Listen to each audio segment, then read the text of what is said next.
Jujin là một hướng dẫn viên du lịch, cô thông thạo nhiều ngoại ngữ Anh, Hoa, Nhật. Và điều đặc biệt là cô có biệt tài nói dối. Hôm nay cô có đoàn khách đi chuyến bay lúc 2 giờ 30 phút. Nhưng do sự cố trên đường đoàn khách phải đến trễ, Jujin vội vã chạy muốn thắt hơi đến sân bay. Cô năn nỉ cho xin hoãn chuyến bay 10 phút, nhưng không được đồng ý. Thế là Jujin chạy vào bên trong la hét. Cô dựng lên một câu chuyện vô cùng đau lòng, với hy vọng được lên máy bay để nhìn mặt người yêu lần cuối. Mọi người xung quanh nghe ai cũng thương cô. Cuối cùng với cách diễn quá thành công của Jujin, nhân viên đành hoãn chuyến bay vài phút cho cô lên tìm người yêu, nhưng cô tìm hoài không thấy bạn trai mình đâu. Nhân viên hàng không đi theo hối cô liên tục, không còn cách nào khác. Jujin giả vờ ngất đúng ngay ghế ngồi của Gongchan. Anh là vị giám đốc trẻ tuổi nhất của khách sạn Avenue. Bực mình anh lấy bút đẩy từng ngón tay cô đang bấu vào ghế. Jujin được cõng ra ngoài mà hậm hực. May thay đoàn khách của cô cũng vừa kịp lên máy bay, còn Gongchan vừa xuống sân bay anh đã vội đến bệnh viện để hỏi bác sĩ kết quả ADN về cô em họ đang tìm. Sau đó Gongchan đến gặp ông ngoại đang bệnh nặng. Anh hứa với ông sẽ tìm bằng được cô em họ. Anh nhìn đến bức tranh gia đình cô mình đã qua đời trong trận động đất ở Osaka, nhưng lúc đó cô em họ lại bị mất tích. Quay lại Jujin khi biết vị khách trước mặt đến từ Osaka. Cô liền bảo mình sống ở Osaka từ nhỏ và đưa danh thiếp cho anh ta. Cậu em Ajin tò mò hỏi chị đã từng sống ở Osaka và Trung Quốc à? Bỗng Jujin có điện thoại. Cô liền đến gặp bố mình hỏi bố đặt cược hết vào số 7 à? Cô làm ông hết hồn bỏ chạy. Jujin tức tốc đuổi theo bắt ông lại.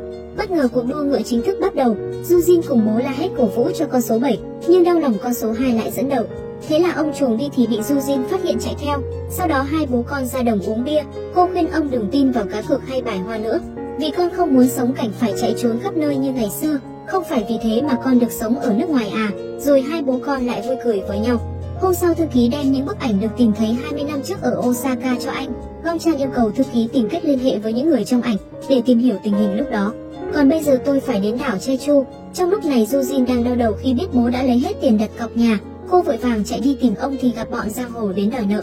Nhưng Jujin nhanh trí hết bảo bố chạy đi. Jujin tranh thủ cấp tốc chạy đi. Ai ngờ bọn chúng đã quay lại rượt theo. Trong khi đó Gongchan đang lái xe đến đảo Jeju. Bất ngờ cô phóng ra làm anh thắng gấp. Gongchan liền chạy tới hỏi cô có bị sao không. Nhưng Jujin đến người nhìn bọn giang hồ rồi giả vờ ngất đi. Thế là anh đưa cô vào bệnh viện. Bác sĩ cho biết cô chỉ bị chảy xước nhẹ. Do Gongchan có việc cần đi nên anh đưa cho y tá danh thiếp nhờ gửi cho Jujin khi cô tỉnh lại. Hai cô y tá nhìn danh thiếp sầm xì. Bất ngờ Jujin ngồi bật dậy lấy tấm danh thiếp xem, rồi cô bảo mình sẽ đi vệ sinh. Vào nhà vệ sinh Jujin cầm tấm danh thiếp. Cô hết hồn nghĩ đến độ hoành tráng của khách sạn Avenue và nghĩ nếu là giám đốc sẽ có chức vụ rất cao. Sau đó cô thong dong đi ra thì hết hồn khi gặp bọn giang hồ đến tìm. Jujin liền quay trở lại nhà vệ sinh núp, rồi cô cải trang thành nhân viên tạp vụ trong bệnh viện để tìm cách trốn đi.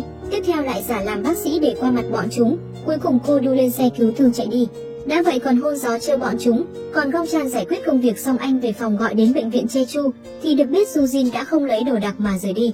Jujin ngồi ngoài đồng ăn mì cùng với Ajin.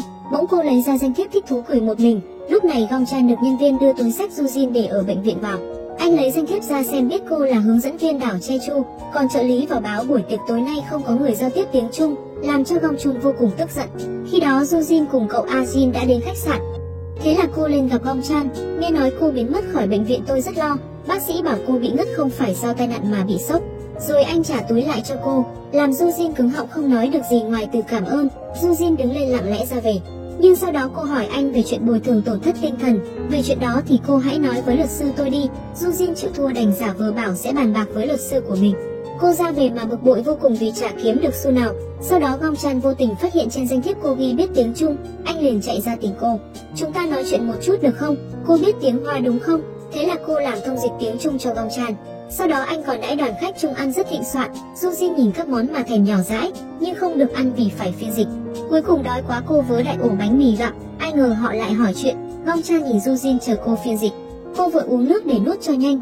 Bối rối cô lấy quay bánh mì mà tưởng bút, làm mọi người ai cũng cười.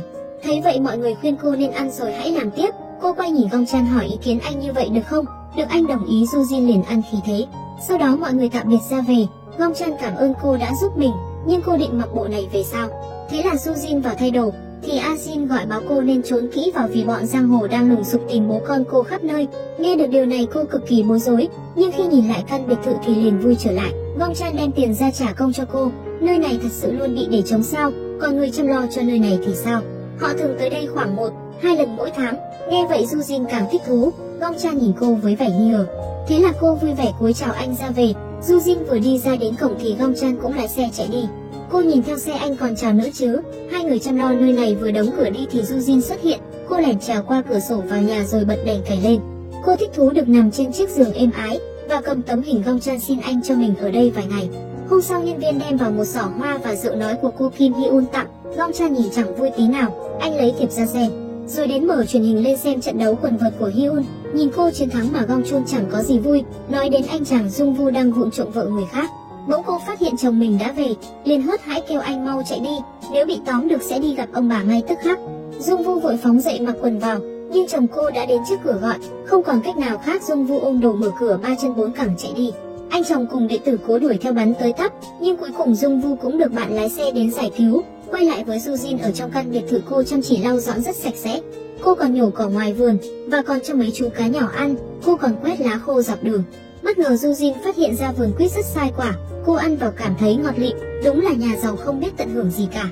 Bất chợt Jujin nhìn những trái quýt mộng quả, tất cả biến thành tiền nhấp nháy trước mặt. Thế là cô liền thực hiện công cuộc thu gom quýt. Cô nhìn bao nhiêu là quýt mà thích thú. Jujin đứng ngoài đường bán rất chi là đắt khách. Không bao lâu cô đã bán xong một xe quýt. Cầm một đống tiền trên tay, Jujin cảm thấy quá vui sướng. Từ đó cô cứ tiếp tục thu hoạch quýt. Jujin nhìn những quả quýt bị rơi dưới gốc cây mà tiếc, nên cô nhặt lên đem về xe ép ra nước làm mứt. Trong khi đó Gongchan đang chơi golf. Anh vừa đi ra thì trợ lý hỏi về người phiên dịch lần trước ở biệt thự. Bởi vì họ rất thích cô ấy, Gongchan cũng đang chạy xe trên đường. Anh mãi lo lấy giấy tờ nên vô tình lái xe cán hết quýt trên đường. Jujin tức giận chạy theo la hét. Gongchan nhìn thấy nên dừng xe lại. Jujin chỉ mặt định chửi thì lại phát hiện ra anh chủ nhà. Cô liền quay xe 180 độ nhẹ nhàng bảo đằng trước có camera, anh nên lái xe cẩn thận rồi chạy đi. Gongchan nhìn cô nghi ngờ nên liền xuống xe đi tới. Anh đề nghị sẽ bồi thường quýt mà mình đã vô tình cán phải, nhưng Jujin từ chối kêu anh cứ đi đi. Gongchan vẫn quyết đưa tiền cho cô. Jujin thấy tiền liền nhận nhanh gọn. Jujin cảm thấy có lỗi vội đem đến cho anh một bọc quýt to đùng. Anh từ chối không nhận.